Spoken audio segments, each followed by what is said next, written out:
Hello and welcome to another edition of Hawks Insider. This is Craig Lawson, your weekly host, and this week's show is full of interviews with some of the returnees for the Hawks, as later on Mike Peterson and Casey Dykstra, a couple of bullpen arms for the Hawks, as well as one of the leading hitters from last year, DJ Poteet, will join me in this week's show. I want to get to a couple of notes from around the Pioneer League, one a celebratory moment and then one a little bit of some sad news. First of all, the Oakland Ballers, who originally were believed to be playing their inaugural season at Laney College, have instead decided to play at Raimondi Field in West Oakland. It's a old ballpark. They have entered into an agreement with the city of Oakland to put $1.6 million of upgrades into that field.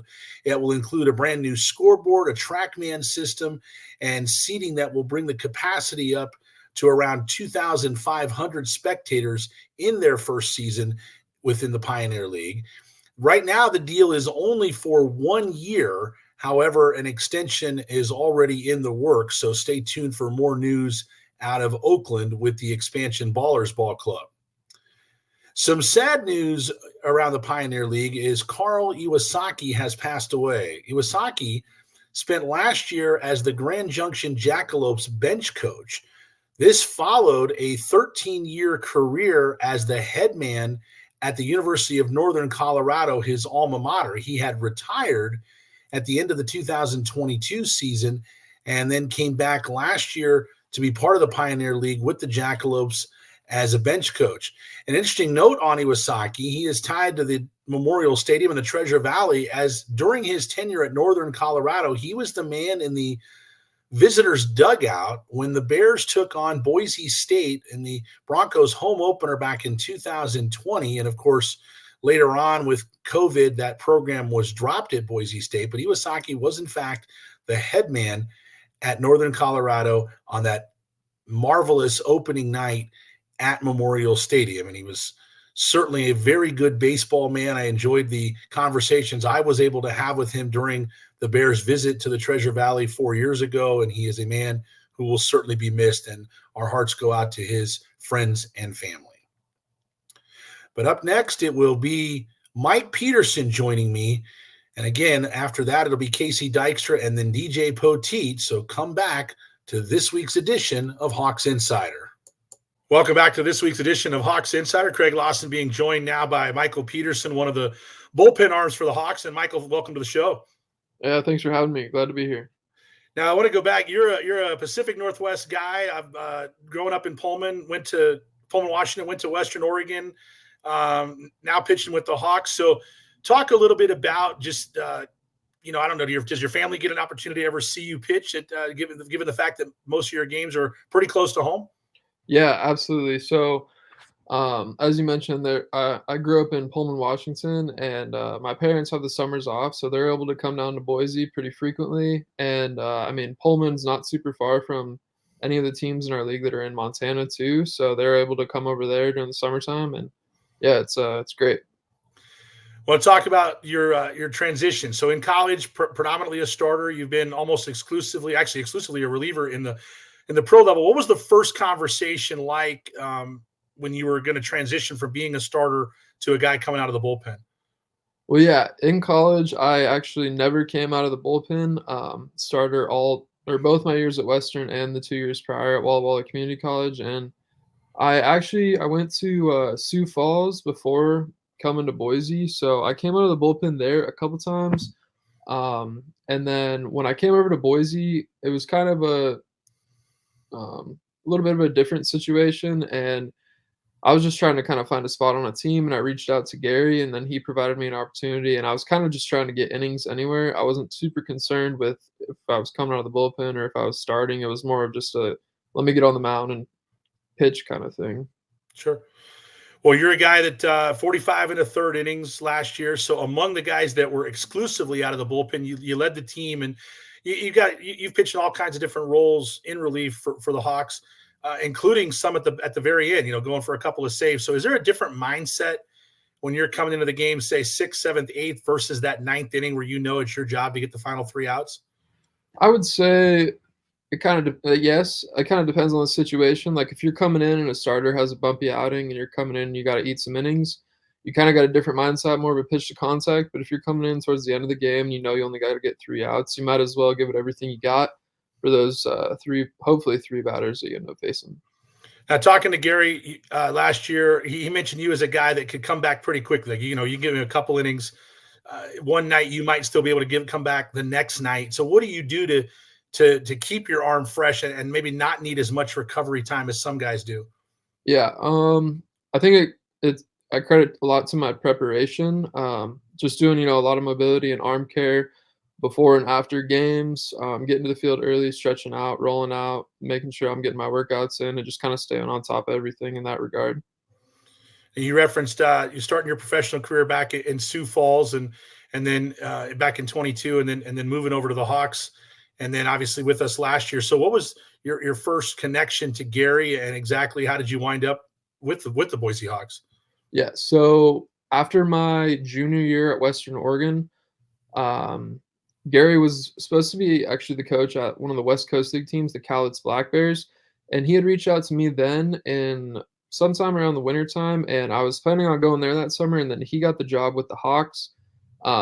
So obviously he didn't end up coaching there, and then I still had his contact information. We kind of kept in touch here and there, and then after Sioux Falls didn't end up working out, I reached out to him for an opportunity to play, and that's kind of how my career started with the Hawks. And talk a little bit about what the experience has been like. What's it like in the Pioneer League, playing in front of the fans in the Treasure Valley, and maybe what's one of your favorite spots on the road to pitch? Yeah, I mean, not on the road, but I think Boise's a great town, or a great city, I should say. We get great fans there, great field, clubhouse is full of great guys. As far as my favorite place to play, I would say maybe Glacier. I know it's a turf field, turf mound, but just the atmosphere there. It's a brand new stadium, mountains in the backdrop. The clubhouses are pretty much the real deal. So, yeah, that's a cool park to play in. Now, have you pitched on a turf mound prior to Glacier at any point in your career? Yeah, Western Oregon actually had a turf mound, Okay. so that was my home mound in college. Now, I've heard different thoughts. So some guys say they like it because they never have to worry about the plant hole being different than the other guy when they go out there, but other guys don't like it because it doesn't have the feel they're used to. So what are your thoughts on the turf mound? As long as you are still able to pitch in spikes, I've never had an issue with it. The only time I have an issue is when you have to pitch in like rubbers, and let's say it's wet out and the landing spot's like pretty slick. That's the only time that I've had any trouble with it. But other than that, I think turf and dirt mounds are fairly similar. And last question before I let you go, what are you most looking forward to in 2024 with the Hawks? Well, I'm looking forward to getting back and seeing a lot of the returning guys for sure, hanging out with them on a daily basis, and I'm really looking forward to getting some wins, getting back on the mound, performing, and yeah. Michael, I appreciate the time and look forward to catching up with you when the team's back in camp in May. Sounds good. Thank you. That was Michael Peterson, our guest on this week's edition of Hawks Insider. When we come back, we'll be talking to Casey Dykstra. Stay tuned. Welcome back to this week's edition of Hawks Insider. Pleased to be joined now by Casey Dykstra. Casey, welcome to the show, and thanks for taking the time. Yeah, thanks for having me. Glad to be here. You're a guy that joined the Hawks partway into last year. Just maybe take us back to last season and your relationship with Gary Van Tol and how you got hooked up with him and became a member of the Hawks. Yeah, so actually it's a pretty unique story, actually. So started the year with another team in the American Association. Then a whole bunch of things happened with my owner, my manager. I was kind of there to play for that manager, and owner split ways. So that kind of led me to looking for a new team. And it was kind of tough because that was at the start of the Pioneer League season. And with that being said, no teams were looking for guys at the moment. So I was in a weird spot. Wasn't sure if I was going to be able to find a team or not. And I had my manager and a couple of my other coaches from the team I was previously on had a connection to Gary and in Boise, and ended up giving him a call. He said, I have nothing. I don't have anything secured for you yet, but there's a possibility something can open up. He's like, if you want to start to head this way, as in Boise, I was in Wisconsin at the time. So packed my truck up, drove to Boise without knowing what would happen, but knew when I got there and when I knew Gary could get his eyes on me, that he knew he had something special in front of him. And after like a week of training with Gary, I went to the field with him before Hawks games just to kind of go in there before the players got in, so they didn't see this guy coming in while obviously they're starting their season. And I'd go hit with Gary, I'd throw, and he'd kind of let me get my work in there. And it was still kind of up in the air if I had a job yet.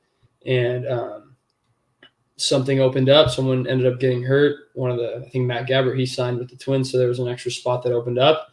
And Gary called me. He said, "Hey, we leave for Grand Junction tomorrow. If you want to be on the bus, the spot's yours." And was there the next morning.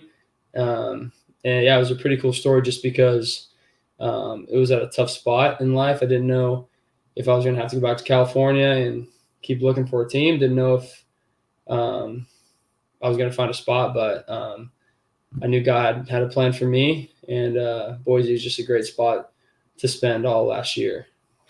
How quickly, and obviously around you a little bit, but I want to hear from you. How quickly, or how easy or difficult, whatever, was it for you to get acclimated to a new group of guys who would, they've been together for a little bit, and like you say, you weren't here at the start of training camp last year. So what was it like to get to know guys, and how quickly did you have to get up to speed? Yeah, so to be honest, it was actually pretty quick, pretty awesome. It was a lot different coming from the team I was previously on, because the team and league I was previously in, the American Association, there's a lot of veteran players. There's a lot of guys who are 30, 35 years old who've played many years of affiliated ball, some who've even played in the bigs, AAA. Whereas I switched teams to the Pioneer League with the Boise Hawks, and it's a lot of college guys who would have been picked up in that 40-round draft if it was still a thing. But just a bunch of guys who are talented baseball players who didn't get that opportunity. Like I said, as if there was a 40-round draft. So a lot of guys my age, a lot of guys still hungry that knew they had the potential to play affiliated ball and who are still hungry and chasing that. So you came in last year, bullpen guy. I talked to Mike Peterson earlier in the show and asked him the same question I'm about to ask you, but what's the difference in mentality when you're coming in a game in, say, the 7th or the 8th versus Gary gives you that ball in the 9th inning and it's your job to get out number 27? Yeah, no, it is an honor to get the ball in the 9th. You know that obviously Gary has faith in you. He knows that the team wants you in that situation. They want you in that spot, whether it's coming in, like you said, in the 7th, 8th inning with bases loaded, guy on, and you have to find a way to get outs, or if it's you get that ball in the 9th inning in a save situation and you got to go out there and shove it and get the win. For me, I try to take it all the same. I want to go out there thinking every inning's that 9th inning, thinking that I got to go out there and shove it. I got to go fill up the zone, let my defense make plays, and if I miss barrels, I miss barrels. That's kind of my mentality, just challenging every hitter, knowing that I'm going to throw my best pitch at them, and if they can hit that, tip my cap. But I know they're not going to be able to do it pretty often. So that's what's this offseason been like, knowing you're going to be back with the Hawks, a team that you had some success with a year ago? What's your offseason been like, knowing you've got a place going into 2024? Yeah, no, offseason's been great. I've been training at Futures Training Facility in Corona, California. It's a baseball-specific training facility, and my whole life, my whole baseball career, if you want to call it that, I've always just kind of been someone who's had a great work ethic in the weight room. But moving into this offseason, went to a new facility, and all of the training that I've been doing the last couple of months has all kind of been baseball-specific. So really, instead of just bench pressing and doing a back and by day, pull day, it's all explosive speed work. How fast can I move? How fast can I move the weight? And that just translates to baseball speed, baseball strength, and ultimately seeing some velo jumps, getting on the mound and taking care of my body, making sure my arm's in great health, and not having anything to worry about going into the year, just knowing that I'm well prepared and ready to go. Casey, last question before we let you go. What are you looking at for a target date to get back to the Treasure Valley? And then what are you looking forward to most in the 2024 season? Yeah. So obviously our report date is May 1st. The plan for me is to get back probably a week before that. Shooting for the end of April. Don't have an exact date yet, but we'll definitely be back the end of April. Being here in Southern California, it's like a 12.5 hour drive. Should only take me a full day to make it. So that's the plan. I want to get up there. And excited to get to work.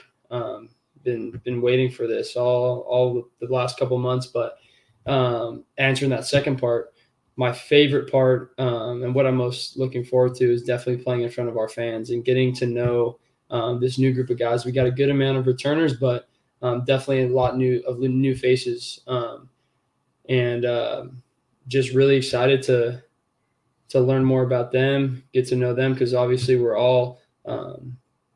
part of a team, but we're all rooting for each other to make that jump to the next level, to affiliated baseball, because obviously our end goal is to get there and then make it to the MLB one day, playing in the major leagues. But yeah, just building relationships with the guys that last a long time. I know that was a cool part about last year, getting to know a lot of the guys and still talk to them on a weekly basis. Been checking up on them and their baseball journey. But yeah, I'd say playing in front of these awesome fans and getting to know this really good group of guys. So, Casey, yeah. we look forward to you and appreciate you taking the time. And we'll see you. We'll see you in a couple months. Yeah, thank you for having me. Appreciate it. Really looking forward to being out in Boise. That was Casey Dykstra. When we come back, we'll visit with DJ Poteet. You're listening to Hawks Insider. Well, welcome back to this week's edition of Hawks Insider. Craig Lawson, pleased to be joined by DJ Poteet now. And DJ, thanks for taking the time during the off season to visit with us. Yeah, it's a pleasure. I'm looking forward to this conversation. Appreciate it. Well, tell us a little about the off season. What have you been working on to get ready for 2024? Yeah, I would say the main thing, I mean, just kind of what I've been doing for the past couple of years, ever since I started playing pro ball. But this year, especially, like just making sure the body's right, staying healthy. Kind of my problem last year was ran into a little bit of small injuries throughout the year that kept me sidelined for maybe 20, 25 games. So this year, definitely the main goal is to stay healthy and play as close to those 100 games as I can, or 96 or whatever it is. Yeah, you talk about that. I mean, obviously the injuries sidelined you at times, but still, when you're healthy, I mean, 336 average, nearly 40 extra base hits, 52 runs batted in, 15 stolen bases. So those numbers can obviously only go up if you're healthy for the full season. But what do you work on most? I mean, whether it be you're in the batting cages, maybe as a guy who steals bases, how do you divide your time as you're getting ready for a game? Yeah, definitely my priority in the offseason is definitely hitting. Like, as you know, that's where the game is now. Just kind of cleaning up my swing path and all that. Just, hitting with some hitting coaches I've hit with for a couple of years now, and just researching swings and all that. I'm a swing junkie, I guess you could say. I just like to watch some of the best big league hitters. Don't have one particular guy. I mean, there's just a couple I like to watch. But yeah, and as the season gets closer, kind of tone it down in the weight room a little bit, more maintenance stuff now. Working on my speed and getting on the field again. The month or two leading up to the season, and getting working on like defense and stuff like that. So let's talk about your swing then. When things are going well versus when maybe you're in a little bit of a slump, as everybody goes through, do you still go back and spend as much time looking at film when it's going good as when it's not going so well?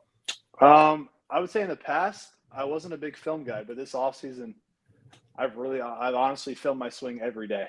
And sometimes it's a good thing, sometimes it's a bad thing because I get too caught up in that. So as the season's approaching, I try to do less and less film.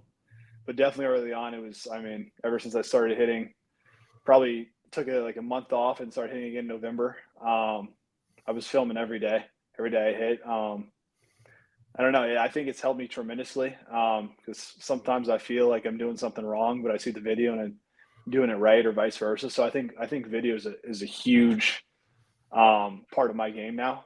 And even during the season, like before games, I'll probably be filming my swing in the batting cage and stuff like that, just to make sure it's right for the game. Now, I've talked to a lot of guys about hitting, and there's a lot of different philosophies out there. So when you're looking at your swing, are you concerned about maybe being too open, too closed with your feet, where your hands are at, getting started early? What are you looking for that when you think it's not going well, what do you need to fix in those moments? Yeah, when it's not going well, it can be a number of things. I mean, honestly, when I'm going well, I don't really think about anything. I'm just up there see-ball, hit-ball, to be honest. And then when I'm not going well, I mean, that's when I kind of go back and resort to the video. I'm huge on like bat path, and that's probably the biggest thing I focus on, especially during the offseason right now. I think I cleaned that up a little bit. So yeah, during the season, I would say, I mean, it's half the time it's timing, and that could be for a multitude of things. It could be lower half, upper half. It just kind of depends on the day. As you know, like one day you feel good hitting, the next day you feel like you've never hit before. So it's just a constant battle, more mentally than it is physically, with me. Just making sure I'm swinging at the right pitches and I'm on time is the two main things I focus on during the season. Off season's more mechanics. I got to ask you a little bit off topic about your personal game, but your alma mater, Wake Forest, had a great run last year. Guys in the clubhouse had the College World Series on all the time. How cool was that to see the Demon Deacons make a deep run in Omaha? Yeah, it was awesome. I mean, I was texting my coach throughout the season, just letting him know how awesome it is, that how great of a season they had. And I still knew maybe like one or two kids on the team from when I was there. So I would text them and whatnot. And before the Hawk season started last year, I went up to watch a game. And I know they're the number one team in the country right now too. So the past year and a half has been great for the program. And Coach Walter and his staff are doing a phenomenal job there. Now, you told me we were setting this interview up, and you told me you're coaching some youth ball in the off season. What's that been like? Yeah, it's fun. I mean, I coach travel ball. I'm an assistant coach on a 14U and 16U team. I'm down here in Georgia, and I mean it's year round down here.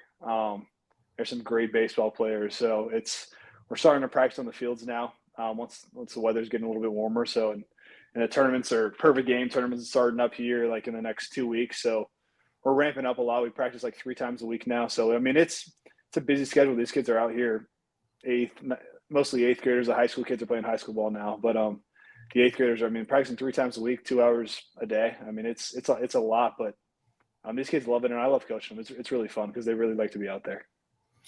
I'll let you go here after one more question, but you're gonna come back. I'm sure, like everybody else, end of April, beginning of May. Get ready to get rolling for a May 21st opener. To answer this question for me, it's a successful season for DJ Poteet if. I mean, obviously the goal is to win a championship.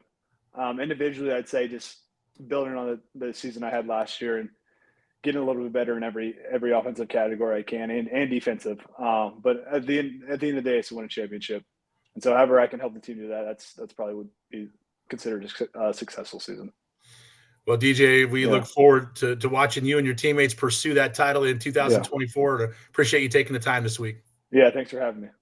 That was DJ Poteet, and that'll wrap it up for this week's edition of Hawks Insider. Thanks for listening. Next week, we'll wrap up February as we get closer to opening day.